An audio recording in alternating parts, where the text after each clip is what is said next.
माँ का घर। शारदा काम खत्म करके बैठक में बैठकर पेपर देख रही थी। उसी समय गेट के खुलने की आवाज़ आई तो उठकर देखने गई कि कौन आया है। देखा तो उसे आश्चर्य हुआ कि बड़े भाई शंकर थे। उनके हाथों से बैग लेकर उन्हें सादर सहित घर के अंदर ले आई। उन्हें बिठाकर पानी लाने रसोई में गई। चाय के लिए पानी चढ़ा दिया था। उन्हें पानी पीने देने के लिए आते हुए सोच रही थी कि यह अचानक भाई क्यों आए होंगे। 3 महीने पहले घटी हुई घटना के बाद उसने सोच लिया था कि अब मेरा मायका नहीं रहा, पर आज भाई अचानक। उसने भाई को पानी पिलाया और कुशल माला मंगल पूछने पर उन्होंने सर हिलाकर सब ठीक है कहा। बात को आगे न बढ़ाते हुए रसोई में गई और चाय बनाकर भाई को दे दी। भाई ज़्यादातर बातें कम ही करता था। वह खुद भी बात कम करती थी, इसलिए वातावरण शांत था। भाई की पसंद की सब्जी बनाने अंदर गई। शारदा के पति सुशांत दोपहर का खाना घर आकर खाते थे। उन्होंने आते ही शंकर को देखा और हेलो कहा। शारदा ने कहा, खाना लग गया है, खाने खाते हुए बातें कर लीजिए। दोनों खाने की मेज पर बैठ गए। शारदा खाना परोसने लगी। शंकर ने कहा, सुशांत आप और शारदा दोनों ही इतने बड़े घर में रहते हो। हाँ माँ, हाँ मुझे याद है कि आपकी 2 बेटियां भी। सोचो जरा, दोनों की शादियां हो गई तो वे अपने ससुराल चली जाएंगी, यहाँ आए भी तो मेहमान बनकर। सुशांत ने कहा, वह तो ठीक है, पर आप कहना क्या चाहते हैं। शंकर ने कहा कि पिताजी ने जो घर शारदा को दिया उसे बेच दीजिए, मैं खरीद लेता हूँ। अभी वहाँ इस घर का दाम 1 लाख तक चल रहा है, चाहे तो आप भी पूछताछ कर लीजिए। सुशांत असल में मैं उस कंपाउंड में हम दोनों भाइयों के घर रहें ऐसा सोचता हूँ। सुशांत बहुत ही व्यवहारशील व्यक्ति। उन्होंने कहा कि आप थोड़ा आराम कर लीजिए, मैं शाम को आ जाऊँगा, तब बात करेंगे। सुशांत के ऑफिस जाने के बाद शंकर ने शारदा से बात भी नहीं की और कमरे में आराम करने के लिए चले गए। शारदा को खाना खाने की इच्छा नहीं हुई, इसलिए सब कुछ समेटकर अपने कमरे में अपनी पसंदीदा जगह खिड़की के पास बैठकर बाहर देखने लगी और पुरानी यादों में खो गई थी। शारदा के पिता एक छोटे से गांव में काम करते थे। 2 भाइयों के बाद उसका जन्म हुआ था और बहुत ही प्यार से पलने लगी थी। उसका जमाने में ही पिता ने बहुत बड़ी जमीन खरीदी और 2 पोर्शन वाला घर बनवाया था। शारदा को पढ़ने की इच्छा थी, परंतु पिता ने सुशांत के घर शादी करके उसे वहाँ भेज दिया था। सुशांत की माँ बहुत तेज तर्रार औरत थी। पिताजी के दिए 50,000 रुपये का उपयोग करके ननद की शादी करा दी और शारदा को ताने देती थी कि मायके से कुछ नहीं लेकर आई। सुशांत अपनी माँ की तरफदारी करते थे। एक बार तो हद हो गई, सास बहू के बीच छोटी सी झड़प हो गई। सास और सुशांत ने उसे कह दिया कि अपने घर चली जाए, यहाँ रहने की कोई ज़रूरत नहीं है। सुशांत ने उसे उसके दोनों बच्चों के साथ बस में चढ़ा दिया था। जब वह मायके पहुंची तो सबसे पहले सब खुश हो गए और बच्चों के साथ खेलने लगे। माँ ने मुझसे पूछा कि शारदा बेटा तुम मायके आई हो, इसकी हमें बहुत खुशी हुई, परंतु यहाँ अचानक कैसे आ गई है, ना चिट्ठी पत्री ना कोई खबर की है। शारदा ने माँ को सारी बातें बता दी। माँ ने उसे समझाया कि बेटा अब तेरा घर तेरा ससुराल ही है, परिवार में एक छोटी छोटी बातें होती रहती हैं, उन्हें अनदेखा करते हुए आगे बढ़ते रहना ही जिंदगी है। 1 हफ्ते के बाद माँ के कहने पर मैं अकेली काम नहीं कर सकती, इसलिए सुशांत शारदा को लेने आ गया।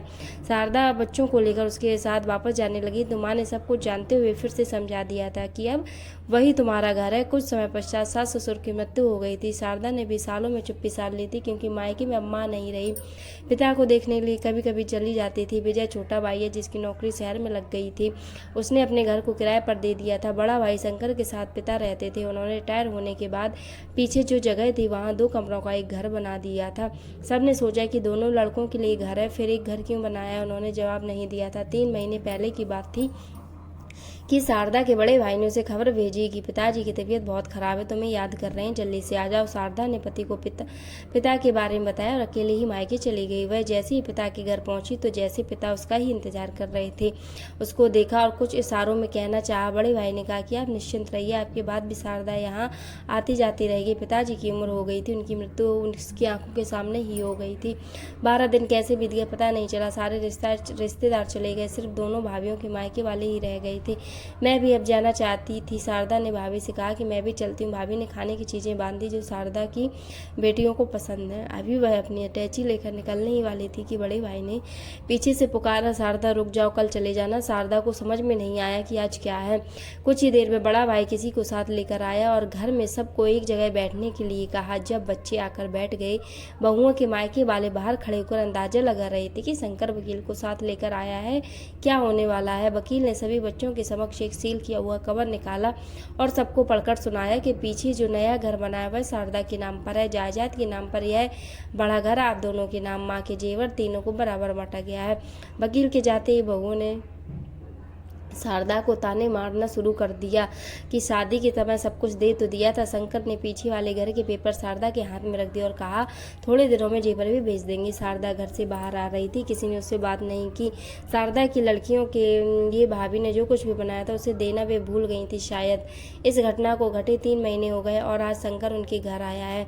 कॉफ़ी की सौंधी सी महक से उसके पैर बरबस ही रसोई में की तरफ बढ़े। वहाँ छोटी बिटिया माधवी ऑफिस से आकर कॉफ़ी बना रही थी। माँ को देखते ही कहा, आज बड़े मामा जी अचानक हमारे घर आए, रास्ता तो नहीं भूल गए? नाना जी की वसीयत के बाद वहाँ से कोई खबर नहीं थी। शारदा कुछ कहती उसके पहले ही सुशांत ऑफिस से शारदा कहते हुए आ गए थे। शंकर भी सोकर उठ गए थे। सुशांत की आवाज़ सुनकर बैठक में आ गए थे। शारदा ने दोनों को चाय दी क्योंकि वे दोनों शाम को चाय ही पीते थे। सुशांत ने कहा कि मैंने ऑफिस के लोगों से पता लगवाया है कि वहाँ 1 लाख से ऊपर घर बिक रहे हैं। वहाँ पैसा आ जाएगा तो शारदा के अकाउंट में डाल दूंगा, जरूरत पड़ने पर उपयोग में ला सकते हैं। शंकर ने कहा, ठीक है, मैं घर जाकर सारे प्रबंध कर देता हूँ। 1-2 हज़ार ज़्यादा चले भी गए तो क्या, बहन को ही तो मिलेंगे ना। शंकर बहुत ही खुश था। उसने कहा, थैंक यू सुशांत, मैं डर रहा था कि तुम मानोगे कि नहीं।